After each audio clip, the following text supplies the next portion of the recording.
En el año 2009, una serie de documentos clasificados por el Ejército del Aire de Brasil fueron dados a conocer. Los documentos eran varios cientos, si no es que miles de hojas, conteniendo todo tipo de testimonios.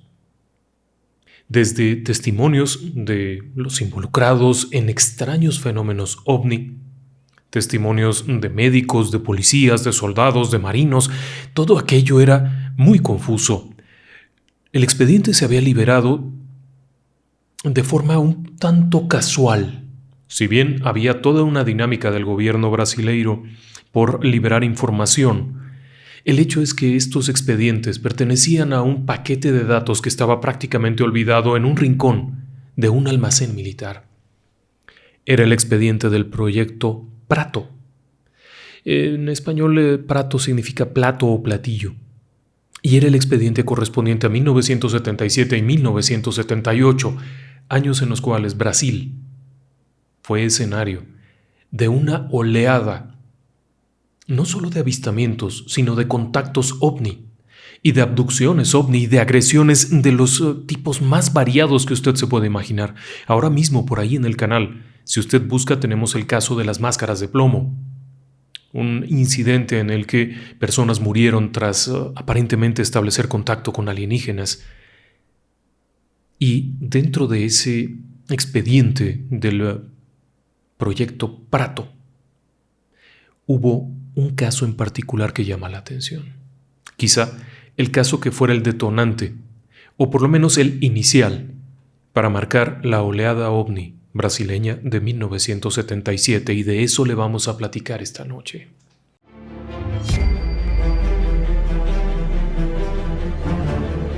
Relatos del lado oscuro. Fantasmas, Seres extraños. sucesos inexplicables, Perversidad humana. Historias que otras mentes prefieren ignorar.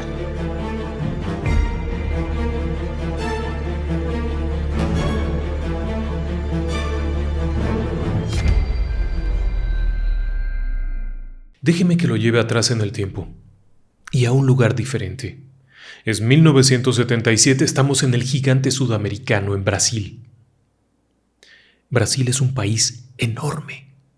Para 1977, es un país que sin embargo no tiene mucha población y, por otra parte, algunos de los núcleos urbanos están saturados, pero hay zonas en las que hay muy pocos habitantes y están muy dispersos. Quizá por el hecho de que Brasil es un país muy caliente, muy tropical y muy húmedo, sobre todo en las zonas cercanas a la costa atlántica y a la región de desembocaduras de la Amazonia, en donde las temperaturas, la vegetación, la humedad ambiental son enormes. Ahí está la provincia de Manaus. Es en la costa atlántica, la capital es San Luis. En este sitio nos vamos un poco hacia las afueras. 1977, no lo pierda de vista. Más allá de la mancha urbana, todo lo que hay es vegetación y más vegetación. Algunas pequeñas aldeas o caseríos. Luego vienen muchos pequeños arroyos, ríos, algunos islotes, y entre todo esto, a unos quizá 70 kilómetros del puerto de la capital de San Luis, está la isla de los Cangrejos. Es un sitio peculiar. Es un sitio en donde frecuentemente los pescadores y las personas de las partes periféricas de la ciudad van allá a recolectar cangrejos, como lo dice su nombre, que hay una variedad enorme de cangrejos y muchísimos animales, pero también van a traer leña y madera para construcción. La isla de los Cangrejos tiene una espesura de vegetación tremenda.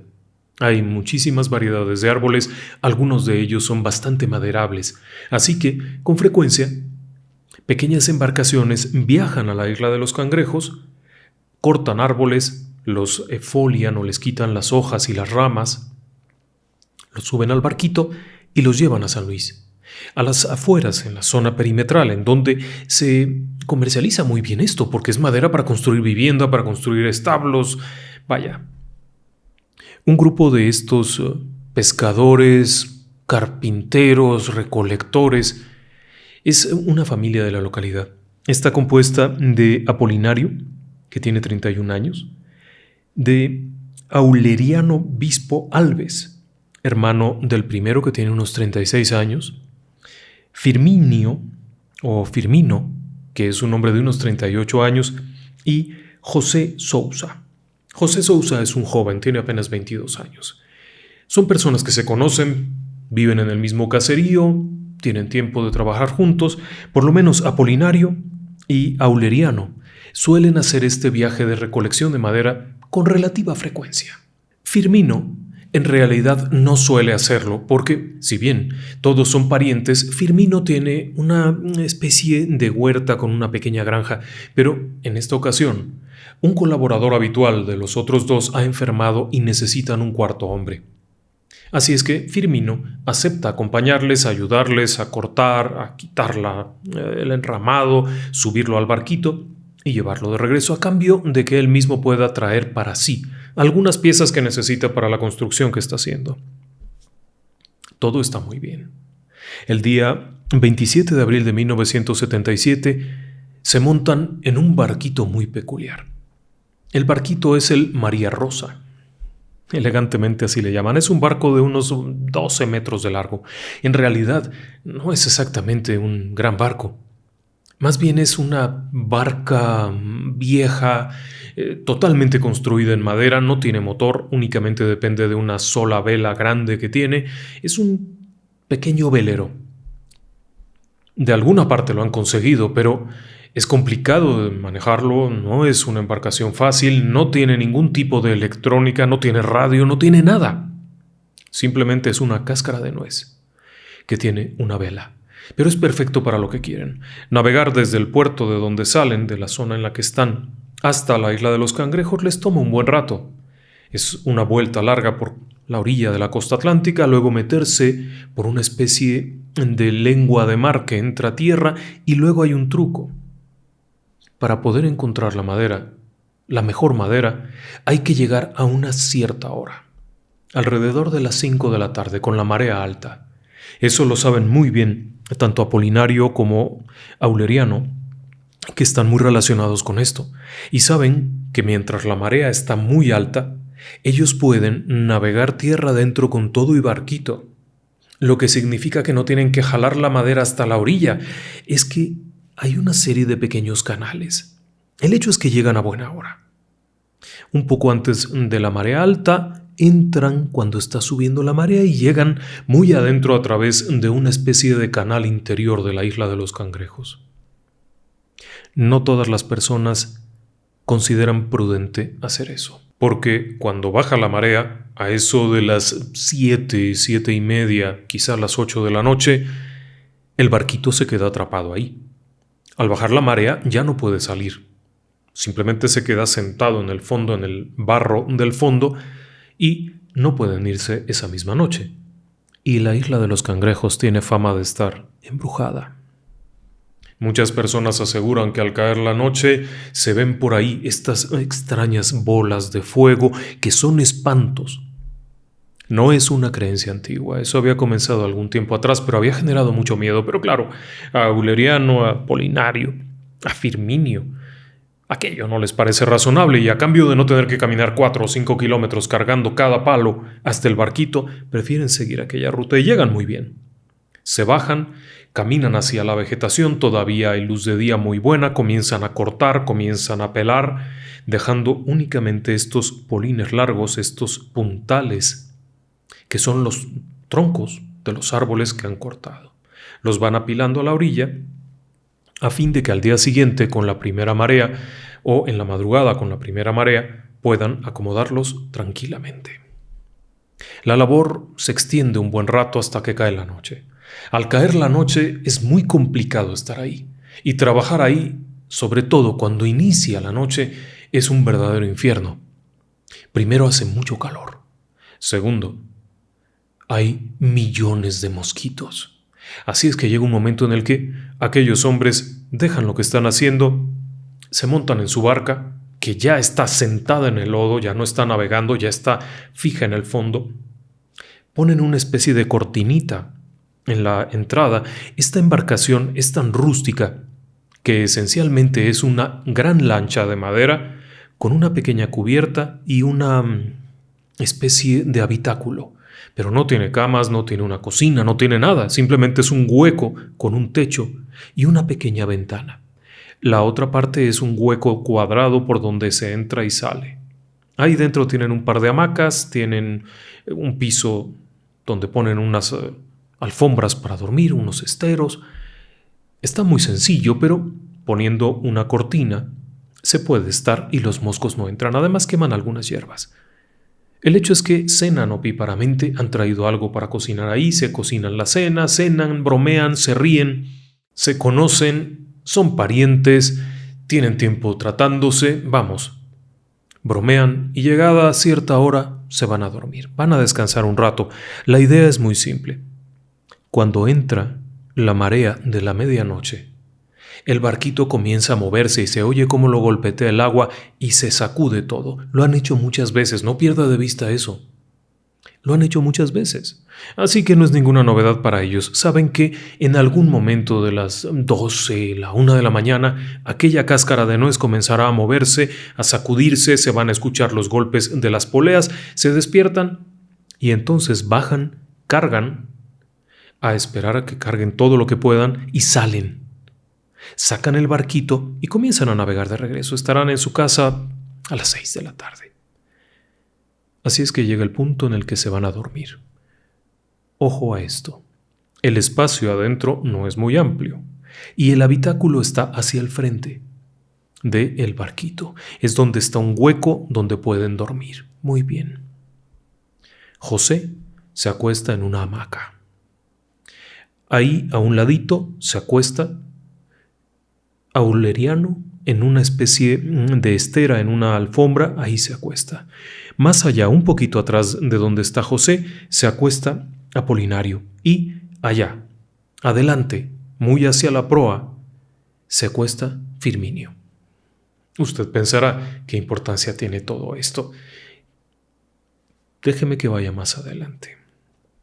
El hecho es que deben de haber sido o las 8 o las 9, cuando se han ido a dormir. Sin embargo, cuando despierta el primero de ellos, que es Apolinario, Apolinario despierta y se da cuenta que hay luz de día, es decir, que se han quedado dormidos. No despertaron a tiempo, no los despertó la marea. Esto es muy raro porque el barquito, cuando entra la marea, se sacude todo y todas las cosas que tienen colgando por todas partes suenan, pero no pasó eso. Cuando está pensando qué es lo que va a hacer, cómo está esto, de pronto escucha un sonido, es un quejido. Es un lamento. Cuando levanta la cortinita y entra toda la luz, ve que por allá está Aureliano y se está quejando, algo le duele. Él se acerca y le dice: ¿qué te pasó? No lo sé. Me duele, me siento mal, me duele, tengo algo, me duele mucho, no sé qué es, me duele. Pero Aureliano está hacia la proa del barco, cuando en la noche se había acostado hacia la popa, hacia el lado donde estaba la hamaca de José, allá. Y ahora está del lado opuesto. La pregunta es: ¿qué hacías ahí? Dice: no sé, me siento mal. Este hombre piensa: bueno, voy a ayudarlo y voy a preparar algo para que tome, y comienza a moverse y va a buscar y se encuentra con que Firminio está ahora hacia atrás. Pero está muy raro, está tirado hacia la parte de atrás, cuesta trabajo llegar allá. Cuando lo va a ver, Firminio únicamente hace un ruido como quejándose, pero no abre los ojos. Lo toca y se da cuenta que se le está pegando la piel de Firminio en la mano. Cuando lo toca para moverlo, obviamente en el calor tropical y adentro de esta caseta, están en shorts, calzoncillos, si acaso no llevan una camisa, no llevan prácticamente nada o llevan algo muy ligero, que cuando lo toca se da cuenta que se le desprendió parte de la piel y no reacciona, no abre los ojos, sí respira. Este hombre, Apolinario, comienza a entrar en pánico. No es un novato. Apolinario tiene más o menos 31 años, ha hecho este viaje varias veces, se las ha visto muy duras para sobrevivir a veces en el mar, en esta cáscara de nuez que usan como barco. El hecho es que, en pánico, decide ir y sacudir a José para que venga a ayudarlo. Pero al momento de que toca a José, que sigue estando en la hamaca, Al tocarlo tiene la piel fría, totalmente fría. Se sorprende, intenta sacudirlo, moverlo, pero no se mueve nada. Tiene una pierna abajo de la hamaca, él intenta colocársela arriba, pero está tan rígido que no puede moverlo. En términos del propio Apolinar, estaba tieso, completamente tieso. Espantadísimo, revisa a Aureliano y se da cuenta que tiene unas quemaduras espantosas en la espalda, en el omóplato y en el otro omóplato, horribles. Pero mientras lo está revisando, él se queja también, Aureliano se queja de que algo le molesta también a la altura del glúteo derecho. Le baja un poco el short, que es lo único que lleva puesto, y se da cuenta que tiene otra quemadura horrible, pero le ha comido la carne.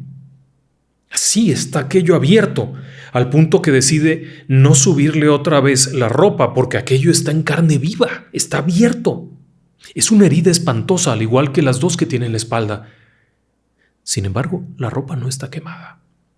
Cuando va a ver al otro, al que está tendido, a Firminio, este no se mueve, pero tiene unas lesiones horribles. Le puede ver que aquí, acá, abajo, cuando intenta acomodarlo un poquito porque estaba en una posición muy rara, se da cuenta que las heridas son muy graves y no reacciona. Respira, pero no reacciona. Apolinar tiembla porque tiene un muerto. No hay otra justificación. José está muerto y es un chico de 22 años, fuerte, sano, atlético. Era un sujeto delgado, de piel totalmente quemada por el sol, jugador de fútbol, divertido, simpático, y ahora está muerto, rígido completamente en la hamaca. Apolinar sube a la cubierta, intenta desplegar la vela, pero hay un problema. Entre que son peras o manzanas, la marea está baja y la barquita se queda atorada de nuevo. Pasarían 8 horas. 8 angustiantes horas en un calor insoportable para que la marea subiera lo suficiente como para que Apolinar, ayudándose con una vara, pudiera empujar aquello, el famoso María Rosa, hacia agua profunda. Después, solo, desplegar la vela, comenzar a timonear, comenzar a manipular aquello. Habitualmente son 3 personas las que manejaban el María Rosa y ahora está solo. Le tomaría muchísimo rato llegar a su destino. Al llegar al pequeño puerto, lo único que hay son un par de personas ahí. Tiene que correr 10 kilómetros para llegar a la policía e informar que algo grave ocurrió y que José está muerto y que Aureliano está muy herido y que, cuando le preguntan, pues, ¿qué pasó?, aquel hombre se les queda viendo y no sabe decirlo. Cuando el policía que está con él le dice, ¿qué ocurrió? ¿Qué les pasó? ¿Por qué está muerto José y por qué están heridos todos los demás? Él no puede decirlo. No puede. Apolinar informa aquello y se va. Llega a la casa en donde informa a los parientes. Deben de ser las 9 de la noche. Se montan en un auto y lo acompañan a la embarcación en donde efectivamente se puede constatar que está muerto José, que Aureliano está mal, pero Firminio está peor, por lo que deciden que Aureliano se quede y acompañe el cuerpo de José en lo que llevan a Firminio al hospital, que cuando llega está en coma. Cuando lo ingresan en un hospital, que lo han llevado en el propio coche de la familia, los médicos simplemente no saben qué hacer. Cuando preguntan qué ocurrió, Apolinar no puede decirlo. No sabe qué decir. El otro está en coma, no reacciona, está totalmente catatónico, no hay reflejo pupilar, las quemaduras son gravísimas. La pregunta es, ¿se les incendió el barco? No lo sé. ¿Qué les pasó? No lo sé. Aquel hombre entra en una desesperación tremenda porque no puede decir qué ocurrió. Finalmente la policía llega a la embarcación alrededor de las 12 de la noche, la 1 de la mañana. ¿Cómo saberlo? El hecho es que cuando llegan, sí, efectivamente, José está muerto, no hay pierde. Tiene un rigor mortis tremendo, lo que significa que lleva muchísimas horas de haber muerto. Aureliano es llevado al hospital en donde se le atiende, pero las lesiones son bastante graves. Lo que se registra en los diferentes partes médicos llama la atención, y llama la atención por varias cosas. Primero, porque se asienta que las quemaduras no parecen ser producto de un fuego normal, y no parecen serlo porque simplemente la ropa no está quemada. Pero la policía también registra el barco de Punta Cabo y no encuentra ninguna señal de fuego. No hay quemaduras, no hay ningún líquido flamable dentro del barco, así es que no tiene sentido. El cadáver de José es llevado al Instituto Médico Legal. Desafortunadamente, por el tiempo, el calor, el cadáver había comenzado a sufrir una descomposición galopante. Así que el médico legista, quien revisa el cadáver, lo único que puede certificar es que no hay lesiones externas. No hay heridas, como por ejemplo una picadura, una herida por un puñal, un cuchillo, ni siquiera la picadura de un insecto ponzoñoso. No hay nada. Revisa que no haya hematomas, que no haya golpes. Tampoco hay nada. El rigor mortis corresponde con el testimonio de Apolinar, ya que Apolinar los descubre a eso de las 5 de la mañana y el cuerpo ya tenía rigidez cadavérica. La rigidez cadavérica, el rigor mortis, comienza alrededor de 3 horas y se puede extender un poquitín, dependiendo del clima, pero en este caso, él reporta que ya había rigidez cadavérica a eso de las 5 de la mañana. Pero eso no es todo. Al momento que el legista lo revisa de punto a cabo, documenta que no hay ninguna causa evidente y hace una aclaración que resultaría por demás extraña.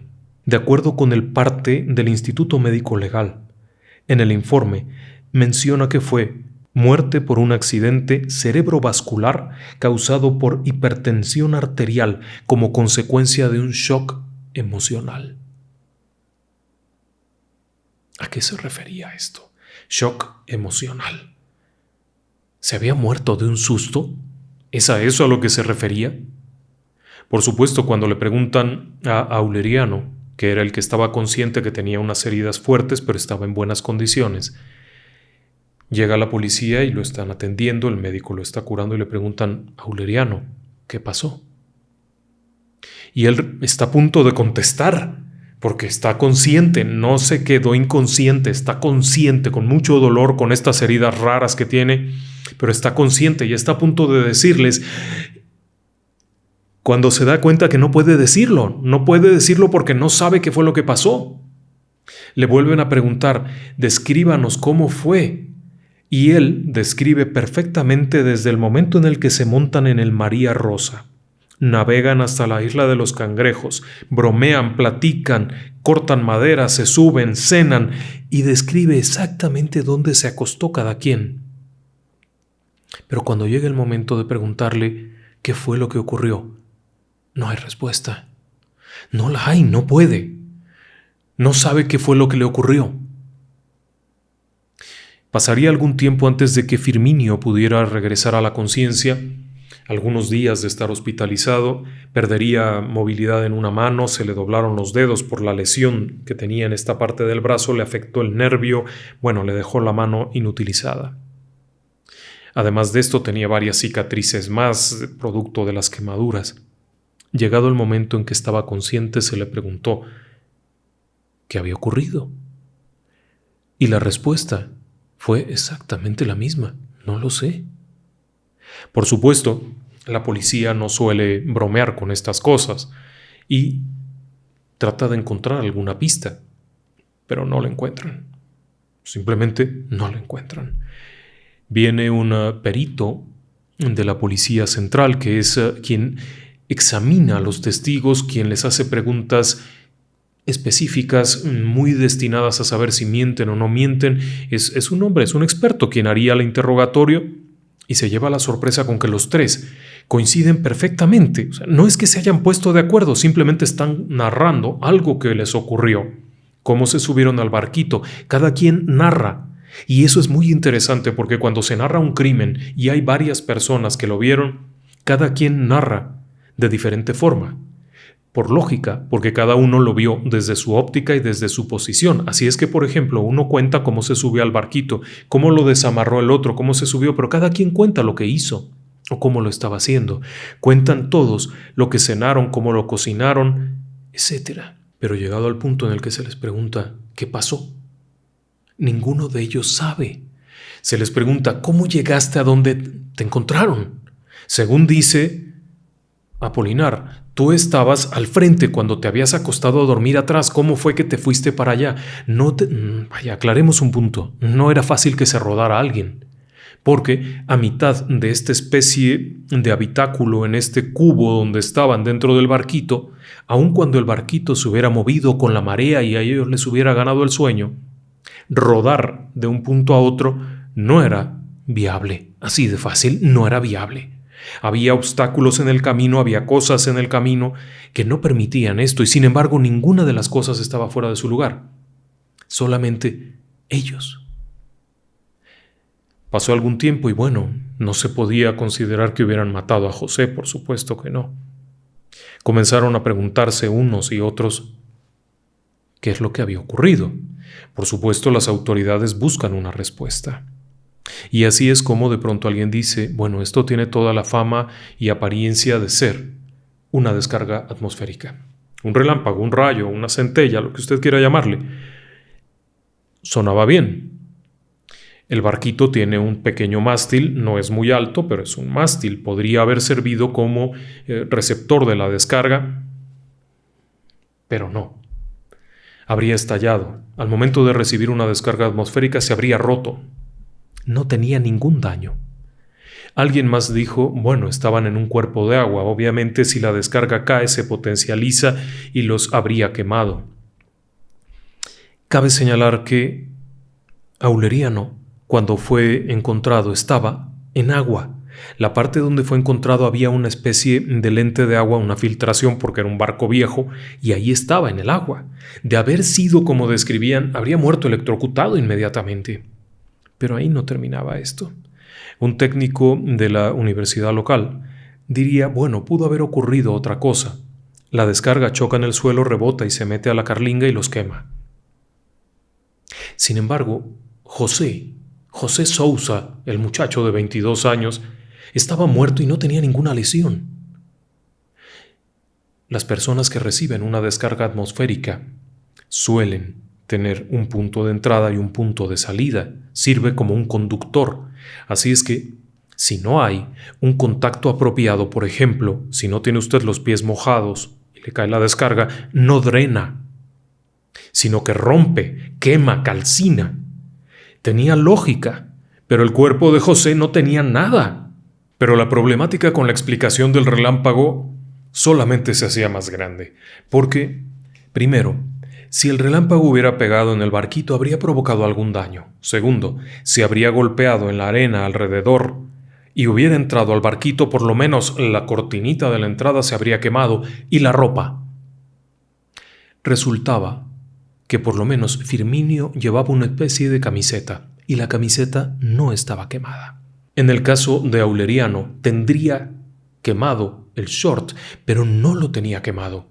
Es decir, si le hubiera golpeado una descarga atmosférica y de alguna manera caprichosa hubiera llegado hasta donde estaba, le habría dañado la ropa, pero no fue así. Y peor aún, Apolinar, el que estaba consciente, el que llevó a todos al puerto, también habría sufrido algún tipo de daño porque estaba inmediatamente a un lado de José, el muerto.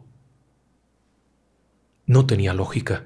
Habría sido algo extraordinariamente caprichoso. El remate de esa teoría sería un informe del aeropuerto. A unos pocos kilómetros de la isla de los Cangrejos está un aeropuerto bastante socorrido, un aeropuerto funcional, que en 1977 abastecía incluso vuelos internacionales. En el registro meteorológico de aquel lugar, la noche del 27 de abril de 1977 para amanecer 28 de abril, tenían un registro minuciosísimo del clima. Había habido ligera llovizna alrededor de las 5 de la tarde, ligera llovizna alrededor de las 12 de la noche. Punto. El resto del tiempo, clima en calma. No había habido registro de tormentas eléctricas de ninguna especie. La teoría del relámpago quedaba ahí. Algunos días después llegaría un investigador norteamericano, Bob Pratt. un ufólogo norteamericano de bastante prestigio, muy aguerrido, un tipo de lo más duro que podía haber en temas de ufología, muy convencido de lo que hacía, que no se chupaba el dedo así nada más. Pratt lo que hizo fue llegar y comenzar a preguntar, y se dio cuenta, por ejemplo, que el médico del Instituto Legal no quiso hablar con él, simplemente no quiso hablar con él. Le había ido muy mal, por poco lo corren por haber dicho que había muerto por un shock emocional. Después se fue a entrevistar a otros testigos que estuvieron ahí, policías que vieron el cuerpo, que vieron las lesiones, que vieron el barco, y comenzó a documentar todo esto, y se da cuenta que no tiene explicación. Los médicos que atendieron a los heridos, tampoco tenían una explicación. Las quemaduras eran muy graves. En el caso de Firminio, las quemaduras eran de segundo grado en una buena parte del cuerpo. Cuando entrevistó al propio Firminio, todavía estaban muy recientes las heridas y eran evidentes, quemaduras muy grandes, una lesión que le había afectado el dominio de la mano. Apolinar no. Apolinar estaba bien, excepto que no recordaba qué había ocurrido. Y venían las preguntas. Shock emocional. Muy bien, pudo haberse equivocado aquel hombre, pudo haber inventado una explicación, pero el hecho es que, haciendo un análisis de tiempo, había 2 o 3 cosas que señalar. Primero, el barco estaba fijo en el fondo, en el lecho, en el barro del lecho de aquel arroyo, a las 8:30 de la noche más o menos. La corriente marina crece y habría hecho flotar el barco alrededor de las 12 de la noche, pero ninguno de los sobrevivientes despertó, ni se percató del movimiento del barco, ni de que hubiera subido la marea. Lo que significa que lo que les haya ocurrido había ocurrido, más o menos, entre las 9 de la noche y las 12 de la noche. En ese periodo de tiempo estaban inconscientes. Correspondía perfectamente también con el rigor mortis del cadáver de José. Había muerto en ese tiempo, alrededor de unas 5 o 6 horas después lo encuentra Apolinar y ya tiene rigidez cadavérica, todo embonaba. Pero ¿qué rayos había ocurrido? El reporte meteorológico del aeropuerto no señala nada. En ese periodo de tiempo no hubo ningún evento de significancia, por lo tanto, no tenía sentido. Pero al preguntarle a los testigos qué había ocurrido, todo sale muy bien, excepto qué ocurrió realmente. Todo lo anterior y todo lo posterior queda perfectamente registrado en sus memorias. Pero lo que les pasó físicamente, no.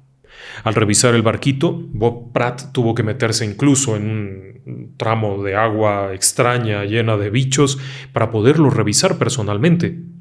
Pratt se subiría al María Rosa, examinaría el sitio y efectivamente, aun cuando era un barquito muy sencillo de madera, no tenía ningún daño aparente. Es de señalar que Robert Pratt estuvo por ahí poco tiempo después del incidente, así es que el barco estaba todavía reciente, no había sido alterado de ninguna forma.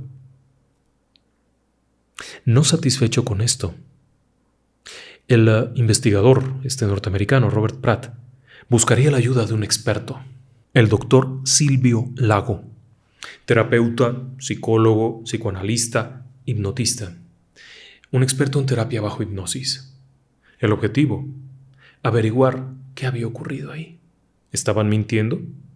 ¿Estaban ocultando algo? ¿Había sido aquello un asesinato y lo trataban de ocultar de alguna forma, autolesionándose? No sería raro. Déjeme decirle que hay muchísimos casos en los cuales el perpetrador de un crimen finge heridas o se autolesiona para simular un incidente de diferentes características. Podría ser el caso que estos hombres, en algún momento, habrían asesinado a José, de alguna forma que el médico legal no se dio cuenta y se habían inventado una historia. El doctor Silvio Lago comenzaría a platicar con cada uno de ellos, por separado, largamente, para tomar notas. Un buen hipnoterapeuta toma notas, no hipnotiza a alguien así porque sí, simplemente va conociendo a la persona, sabiendo cómo tratarla, cómo llevarla a ese estado de hipnosis. Va trabajando con todos ellos por separado, luego en grupo, examina los testimonios, los mira con cuidado. Cuando hablan, cómo se hablan uno a otro para detectar alguna especie de contradicción que no encuentra, pero lo peor es el momento en el que comienza con la hipnosis. En hipnosis comenzaron a hablar dando ciertas pautas. Un buen hipnoterapeuta sabe si su paciente está o no en un trance hipnótico. Hace una serie de preguntas específicas que revelan el subconsciente, que no se puede mentir, no se puede fingir. Así es que comienza con aquello y en hipnosis profunda, cada uno de ellos vuelve a relatar exactamente lo mismo que han relatado en conciencia, cómo fueron los incidentes, cómo estuvo aquello, cómo cortaron el árbol, lo que estaban pensando. En el momento que estaban ahí, cuando cenaron, lo que estaban pensando, algún chiste por ahí que contaron, alguna bromita que se hicieron, y luego nada. Totalmente en blanco. Por su parte, Firminio, lo siguiente que recordaba después de haberse acostado a dormir era despertar en un hospital. Apolinar lo único que recordaba era haber despertado y haber oído quejarse a el otro Auleriano. En cuanto a Firminio lo único que recordaba era fuego.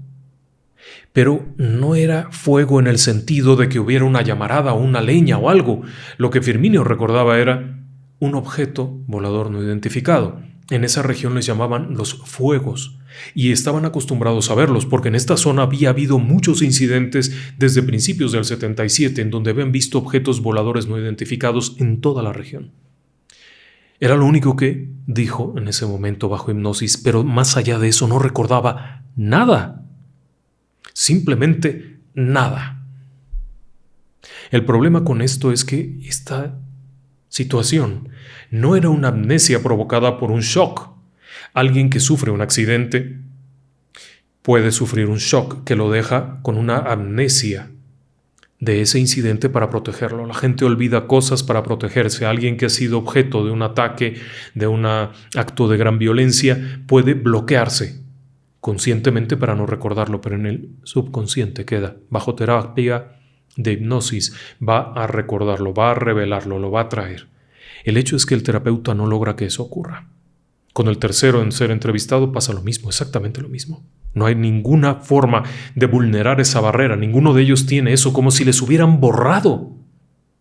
Cuando termina aquello y cada quien se va para su casa, Pratt se queda platicando con el doctor Silvio Lago, y le sorprende lo que le dice, porque le dice que nunca había tenido algo así, nunca se había encontrado con algo así. A decir del doctor Silvio Lago, lo que hubiera ocurrido ahí fue algo que los impactó de tal manera que les afectó en la memoria permanente. Una emoción fuerte produce amnesia. Pero ¿qué emoción fuerte pudo haber sufrido esta gente para olvidar totalmente cuando recordaban cómo encontraron el cadáver de su hermano? O sea, ¿qué cosa fuerte les pudo haber pasado para olvidar? Cuando recordaban perfectamente la forma en la que estaba su hermano muerto, tieso, rígido, como lo intentó mover, esa era una emoción terrible y esa la recordaba perfectamente Apolinar. Pero no recordaba lo demás. No había nada, tal como si les hubieran borrado totalmente la memoria. No habían estado bajo algún tipo de droga, ni mucho menos. De hecho, durante los exámenes médicos, cuando fueron ingresados al hospital, en el caso de Firminio, lo primero que se le revisó fue si no estaba bajo el influjo de algún narcótico, de alguna droga, de algún hongo, de algo que lo hubiera intoxicado, obviamente para descartarlo, pero no era así. Ninguno de los 3 sobrevivientes se atrevió a asegurar que era. Por supuesto, cabría señalar 2 o 3 cosas. Con el paso del tiempo, Apolinar, que era el único que parecía no tener ninguna lesión, se fue deteriorando en su salud. Perdió completamente la fuerza de uno de los brazos. Sin ninguna explicación, no había sufrido un accidente, no se había lesionado con nada, perdió totalmente la actividad de un brazo. Y él estaba bien, es el que no había salido con ninguna lesión. El que tenía lastimado el brazo siguió teniéndolo lastimado, no recuperó movilidad, pero las quemaduras sanaron totalmente. Prácticamente desaparecieron las cicatrices, cosa que por cierto es poco común. Y siguieron adelante con sus vidas. Solamente Auleriano volvería a la isla muchas veces más a seguir con su negocio de tala de árboles, a eso se dedica. Los otros prefirieron nunca volver allá. Durante los años siguientes, la isla cobraría fama por ser un lugar peligroso. ¿Por qué peligroso? porque en el año 86, unos 9 años después, ocurriría un incidente increíblemente parecido. Otra embarcación, cazadores de leña, gente que iba allá y buscaba tronquitos y cosas, viviría la misma experiencia con un par de personas muertas en idénticas condiciones. Es de señalar que aquel 1977 estaría tan cargado de fenómenos y de cosas extrañas en el territorio brasileño que ese mismo año el Ejército del Aire y en general las autoridades militares brasileñas iniciarían el famoso Proyecto Prato.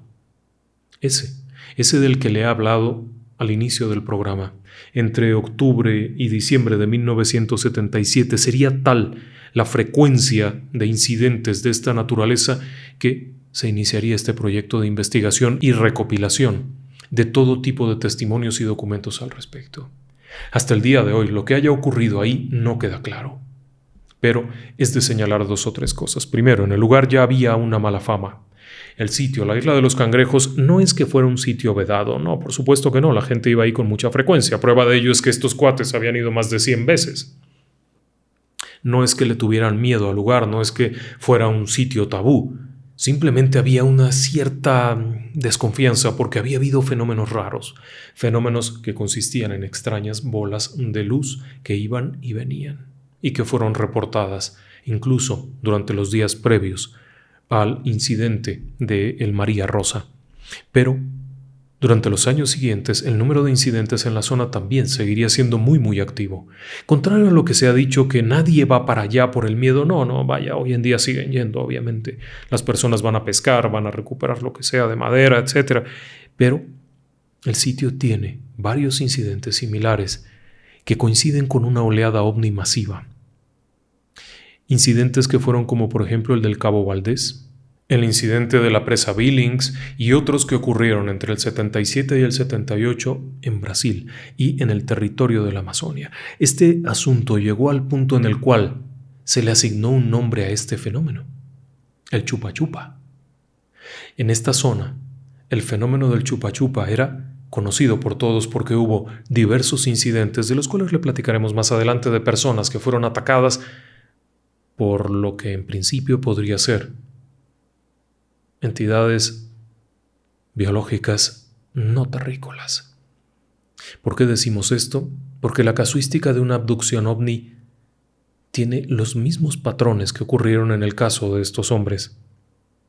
Una pérdida de tiempo, una pérdida de memoria, lesiones, cosas extrañas que les ocurren, fenómenos inexplicables como esto de las marcas, las heridas, todo ello como si fuera parte de una especie de macabro experimento. Es bien sabido que en los testimonios que se han dado por parte de las personas abducidas, por ejemplo los recuperados por John Mack en los Estados Unidos, etc., lo que describían era no tener una memoria clara de lo que ocurría, pero dependía mucho de qué es lo que los había tomado. Por ejemplo, cuando la abducción era con personas de apariencia nórdica, esta solía ser muy benévola. Sin embargo, cuando se trataba de fenómenos en los que se involucraba grises, estos clásicos alienígenas grises de ojos grandes, los altercados solían ser mucho más violentos y en algunos casos mortales. Así es que para algunos investigadores y algunos creyentes del misterio y del fenómeno ovni, el caso de la Isla de los Cangrejos en Brasil no es otra cosa sino una abducción, un encuentro cercano del quinto tipo que salió mal, como muchos otros que han ocurrido en aquella región, más o menos entre 1970 y 1990. La mejor opinión, claro, es la de usted. Y ahora, si usted me lo permite, ¿qué le parece si mandamos algunos saludos que tenemos? Entre otros, Monse Carrillo. Monse Carrillo saluda a su hija, Aili Fernanda. Un abrazo, Aili. Joseph Reyes va para allá, un saludo muy cordial. Reinaldo Solís Pérez, él nos escucha en el trabajo mientras está ahí trabajando en Monterrey, Nuevo León. Para nuestra amiga, la nutrióloga Atenea, la doctora nutrióloga y por cierto una científica muy conocida, nos escucha mientras está en el laboratorio. Así es que un abrazo para ella y para todo su equipo. Y Sandra Máximo y su hija Jennifer, ellas están en Toluca, en el Estado de México. Fernando Borini, de parte de Ana Cristina Aguilar. Ana Cristina le manda un fuerte abrazo a Fernando Borini, nosotros lo hacemos extensivo también. Cristian Edgardo Coronel, él está en su taller de electrónica en Tucumán, Argentina, y desde allá nos escucha, así es que va para allá un saludo muy grande. Para Mónica Clavel, que también nos acompaña. Raúl Gasly, en España. Él nos acompaña y nos da mucho gusto verlo, nos ha mandado por ahí un mensaje muy afectuoso. Muchas gracias, Raúl, un abrazo hasta allá. Para Corri, saluda a su mamá Adelina. Para Felipe Camaño, que está en Chile, saluda a su novia Carmen Lucía. Carmen Lucía está en Colombia, pero bueno, les mandamos un abrazo a ambos. César Valdés saluda a su esposa Olga Macías, que está en Escobedo, Nuevo León, en el norte de México, cerca de la frontera con Estados Unidos. Enrique Rafael, él nos escucha en la panadería Zarzas, en el Estado de México, con sus compañeros panaderos. Un abrazo a todos, un fuerte abrazo, muchas gracias por esmerarse haciendo panes deliciosos, que por cierto México tiene una tradición de panadería enorme. Liliana Tami, que está en Italia, un abrazo hasta Italia. Carmen Rodríguez, que está en Chicago. María Valenzuela, ella nos escucha en Buenos Aires. Graciela Magnoni, ella está en La Plata, en Argentina. Un abrazo a todos, muchas gracias por acompañarnos. Tenemos también aquí a César Montiel, que saluda a su novia, Donna Garrido, y a la familia Romero Hernández, que nos escucha en Cuautlancingo, Puebla. Un abrazo a todos, muy buenas noches y que descansen en paz.